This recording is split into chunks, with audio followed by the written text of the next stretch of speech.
It ruthlessly uncovers crime and corruption at all levels. Gangsters, crooked police, dodgy councillors, small-time hoods and petty criminals. Even the most minor offence could land you in the pages of the paper. This is the world of the Digger, and nobody's safe from it. I think the Digger's a very good paper, and it tells you, different things, about different people, and their crimes. There's lots of good viewpoints in it, about naming and shaming paedophiles. It lets people in the community know what's going on. What's going on. Aye. I've been in the jail with people that's been in the Digger and that. Really? Aye, and they're all, look, you're in the Digger, they're all doing it, all happy and all that. He's a shitebag. That's exactly what he is. But he prints things about people, he's not even got the decency to face them. Editors weren't put on the planet to be liked. They were put on the planet to be disliked by authority. And I would imagine this guy is probably the most disliked journalist on the planet at the moment. James Cruikshank is the founder and driving force of the magazine. With various threats made on his life, he insists on wearing dark glasses. The crooks and the criminals and the scum that have influence hate journalists because they put the information out. He was only selling 200 copies a week, but was already attracting the attention of local criminals. What was the nature of that? Trying to smash down my door, covering it in paint, threatening me as I go in the front door. If you can see the paint over the door. The threats got so bad, he was forced to leave his home. I mean, you're still getting threats to this day. Mm-hmm. And how do you cope with that on a daily basis? Makes me stronger. The more threats that you get, The stronger I get, yeah. I decided to put my concerns to Cruikshank. The one thing was my guilt about doing this guy. At the end of the day, I pumped up, I get him, and there he is. And it's just a thought, what happens if this kid gets, seriously done over? Right. I just thought in my head, I thought, I don't know, I felt a bit guilty about it. Look, okay, let me answer it with an example, right? If I'm selling knives, right, and someone buys a knife and goes out and uses it to kill someone, is it the shopkeeper's fault?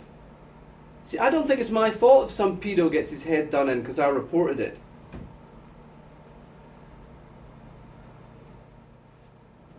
And has been convicted. Isn't that enough? People like that should be strung up, and I don't think the courts are heavy enough on these people. do you think this guy, if he gets a doing from this photograph, is that okay? Aye, he was a pervert, aye. No, he can prove he's a pervert, aye. As long as he was found guilty in the courts. He deserves it. Yeah. Then we come across two guys who have their own story to tell. Whilst I was in prison with Brian, there was a contract put on him. Yeah. For a half ounce of heroin or whatever it was that we're paying to get Brian either stabbed or slashed. That's what they put out in Brian, and I don't think it's very fair that any paper should treat anybody that way. And that was the digger? And that was the digger, aye. You saying that the digger could have ended up getting the guy killed? Aye, we basically did, nearly, aye.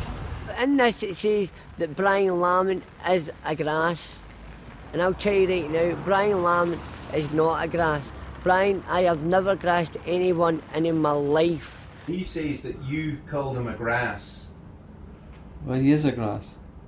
I had a bag of bullets a magazine that I was caught with, right? Yeah. And I went to jail for, and I done the time for it, right? Yeah. But then the digger all of a sudden came out with these names. Not only did Lamont tell the police where the ammunition was, he told the police where the ammunition had come from. And he also told the police that the people that gave him the ammunition are gangsters. Dangerous gangsters. Yeah. And he named the gangsters to the police.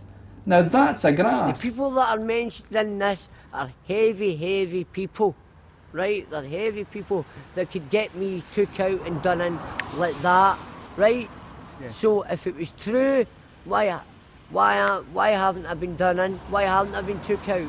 The thing about court reporting is it exposes and shines a light on these cretins, and they absolutely hate it. He could have put me in danger in prison, and he went ahead willy-nilly. Because you get some people that don't listen to facts, they read something in black and white and think it's true, and before you know it, I could have been tanned. I mean, Glasgow's full of people like that. They've got no job, they've got no income, they dabble in drugs, they dabble in guns and ammunition, they think they're gangsters and they're just punks. And I use that in the American sense, punks. That article could have cost me my life so he could sell a digger. Am I supposed to feel sorry for him? I don't feel sorry for him at all. He's a twit. That article always got me killed. You're going to end up mentioning the wrong person's name or whatever, and you're going to cause yourself trouble, mate. People all think the digger's brilliant, this and that. It's a load of shite. See, if I wasn't out in licence, I would fucking do you. So what is it all about? Supporting the little man? Naming the guilty? Or just boosting paper sales and never mind the consequences? I feel sometimes it goes completely over the top without enough evidence. And if it was a mainstream newspaper, it would be getting its ass sued off. It's not about winning or losing. So what is it then? It's about selling papers.